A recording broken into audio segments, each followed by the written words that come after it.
கவலைகள் எல்லாமே மறையும். இறைவா, எனக்கு மட்டும் ஏன் இவ்வளோ கஷ்டம் என்று சொல்லாதீங்க.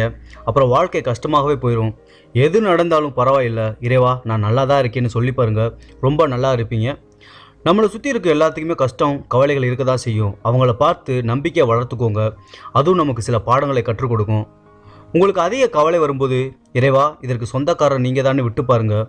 உறுதியாக கவலைகள் தீரும். சும்மா ட்ரை பண்ணி பாருங்க. பணம் இருப்பவன் எல்லாம் சந்தோஷமாக இருக்கான், எனக்கும் இருந்தால் நானும் சந்தோஷமாக இருப்பேன்னு மட்டும் நினைக்காதீங்க. நிச்சயம் அப்படி கிடையவே கிடையாது.